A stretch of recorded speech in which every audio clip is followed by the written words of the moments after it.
Welcome to the Market Cycle Game Show. In this game, if you choose correctly, you take home $10,000. But if you don't, you lose $10,000. Here are the rules of the game. There will be 3 bags in front of you, each one containing a combination of white and black marbles in it. You have to pick one bag and you have to draw one marble from the bag you chose. If you get a black marble, you win $10,000. But if you get a white marble, you lose $10,000. These are the bags you can choose from. Which of these bags would you choose? Write your answer in the comments and see what other people said. Got your answer? If you chose bag number 1, you have an 80% chance of winning and only a 20% chance of losing. Bag number 2 has a 60% chance of winning and bag number 3 only has a 30% chance of winning. It is important to note that even with bag number 1, you are not guaranteed to win. You can still pull a white marble, but you have a much higher chance of winning than you do losing. But let's say that you picked bag number 1 and you drew a black marble, which means you won $10,000. Now it's time to move on to the next round. In this next round, you have a second set of options. In this new round, you can choose to skip and hold your $10,000, or you can play for a chance of another $10,000. What would you do? Would you play? Or would you skip? If you chose to skip your turn, you made a great choice. In this new round, neither of the bags give you a good chance of winning, and by playing, you are at a much higher risk of losing your money. Understanding market cycles is quite similar. There are times where many companies are more likely to go up in value. And there are times that even good companies are likely to lose value. When the market looks like the first set, investors can put more money on the table since there's a higher chance that they will win. But when the market looks like the second set, the investor might want to take some money off the table until the odds go back in their favor. Markets are cyclical. They rally, then they crash. Then they rally again, then they crash again. You see, there are 2 components that make up the market cycle: market behavior and productivity. Market behavior is the combination of the collective psychology of investors, the economic environment, like inflation, interest rates, and company profits. Like we described in our Intelligent Investor video, the market behavior is like a pendulum, and it moves from optimism when prices go up to pessimism when market prices go down. This market behavior moves around the productivity growth line, which is the actual productivity that businesses have over time. This productivity growth line represents the actual value of financial assets. So putting those 2 together, we get an economy cycle that looks like this. A recovery of asset prices from a market crash towards the midpoint. B, a continued swing past the midpoint to an extreme high. C, the attainment of the extreme high. D, the correction of the extreme high towards the midpoint. E, the continuation past the midpoint towards a new extreme low. F, the reaching of the new low. G, once again, the recovery from a low towards the midpoint. What is interesting is that these events don't just follow one another, they cause each other. When the market is in a rally, everyone is excited because they are making money, so asset prices begin to go up. Then they go up so much that they go past the actual value of the company. Eventually, investors see that company profits cannot justify the price of the stock, so they start to sell, which causes a downtrend in stock price. Since everyone is losing money now, the market becomes pessimistic, and prices continue to drop even past the actual value of the company. When prices reach a new low, many investors realize that the price of the stock is actually not bad, especially compared to the company's profits. So investors begin buying the stock more. This creates an uptrend in stock price, creating optimism in the market because everyone is making money again. So when the cycle is at its peak, your positions might look like this. And when the market cycle is at its low, your options might look like this.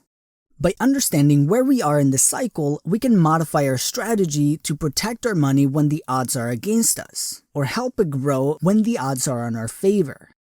Now, it is important to note that market cycles are not as beautiful and clean as they are illustrated here. There are a lot of nuances and influences that dictate market behavior, and no one can actually know when the peak of the market is and when will it correct. But, as Mark Twain once said, history doesn't repeat itself. but it does rhyme. We cannot expect a crash to be just like the last one, but we can learn from the patterns. There are two main patterns that we must know in order to understand cycles: the long-term economic cycle and the short-term economic cycle. The long-term cycle has to do with productivity growth. If we zoom out, we can see that the productivity growth line also has cycles. This long-term cycle is measured by what is called the GDP, or Gross Domestic Product, and it measures the actual amount of goods and services produced in the country. This metric is mostly represented by two things: how many hours have been worked and how much we are able to produce per hour. This is one of the reasons why the GDP in the US declined in the previous years. A combination of unemployment as a result of the pandemic, the Great Resignation, and supply chain issues made the country work less hours and produce less per hour. Now, there are other things that affect the long-term cycle, like automation, which can help businesses increase their productivity per hour. Public sentiment also has an impact. There are many times within history where workers were dissatisfied with their conditions, which led to a decline in productivity. Immigration also has an impact on the overall GDP. Immigration tends to create an increase in available workforce ready to produce, helping the GDP. A good economy has around a 2% average return in productivity, or GDP, per year. Now, the short-term cycle is a lot more sensitive to outside influences. Emotion plays a big part in short-term economic fluctuations. People can choose to consume more because headlines are favorable, or the opposite. People can choose to consume more when headlines are not favorable, or when credit is more available and cheaper, or just because their team won the World Series. Emotion is one of the reasons why it's so hard to predict the short-term market cycle, but there are many other influences that might give us great information on where we stand. Like the government anti-cycle. The government is an important part of managing economic cycles. Inflation is an important part of understanding cycles. Too much strength in the economy creates high levels of inflation, which eventually leads to a recession. Too much weakness in the economy can crash company profits, which leads to unemployment, causing a recession. The central bank needs to keep economic cycles in check. If the economy is overheating and inflation is going up too much, they must cool the economy down by reducing the money supply in the economy.